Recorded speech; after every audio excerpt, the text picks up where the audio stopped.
Hello everyone. तो mop up round का जो टाइम शेड्यूल्ड है वो 27 तारीख को जो है वो रिलीज़ हो गया है। इसमें जो टाइम शेड्यूल्ड है कुछ इस तरह से है आपके जो जैसे मॉप अप राउंड में जो है न्यू रजिस्ट्रेशन हो जाते हैं। तो जिन लोगों ने पहले से रजिस्ट्रेशन किया हुआ है उन लोगों को रजिस्ट्रेशन करने की ज़रूरत नहीं है, यहाँ पे लिखा है फर्स्ट ऑप्शन में। और जो लोग एलिजिबल हैं वो लोग सब जो है अब मॉप अप राउंड में रजिस्ट्रेशन कर सकते हैं। उन लोगों को करने की ज़रूरत नहीं है जिन्होंने पहले किया हुआ है, और वो लोग कर सकते हैं। जो लोग भी क्वालिफाइड है नीट वो सब लोग रजिस्ट्रेशन फ्रेश रजिस्ट्रेशन कर सकते हैं। इसकी जो डेट है वो 27 से लेकर के तो 8 अक्टूबर तक की इसमें दे रखी है। आप इतने टाइम के अंदर अंदर अपना रजिस्ट्रेशन कर सकते हैं। मेरिट लिस्ट जो है वो 9 तारीख को आ जाएगी। कितने लोगों ने न्यू रजिस्ट्रेशन वगैरह किए होंगे तो आपको उसमें अपनी रैंक में डिफरेंस नज़र आ जाएगा। वैकेंसी कितनी सीट्स मॉप अप राउंड के लिए बच कर जाएंगी, वो सारी वैकेंसी सीट्स की वैकेंसीज 9 तारीख को ही पब्लिक हो जाएंगी।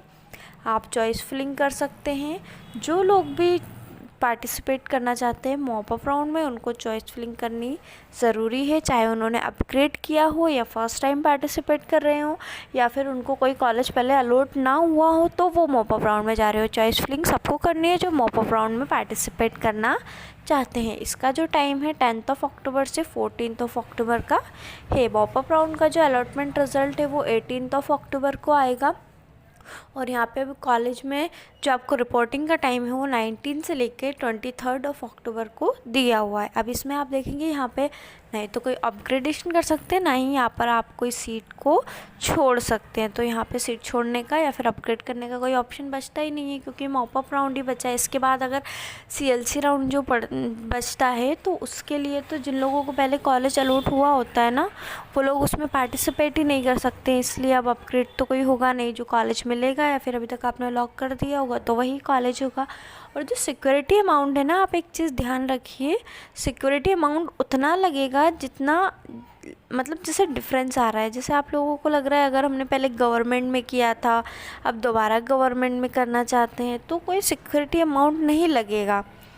मतलब डिफरेंस जो लगेगा, जैसे कि मैंने आपको पहले वाली वीडियोस में भी बताया था, अगर जैसे आपने पहले एडमिशन के टाइम पर 25,000 कॉलेज में दिए हुए हैं, आपने सेकंड राउंड की चॉइस फिलिंग करी थी। अब सेकंड राउंड का एक्चुअल अमाउंट तो कितना है, 1 लाख है ना।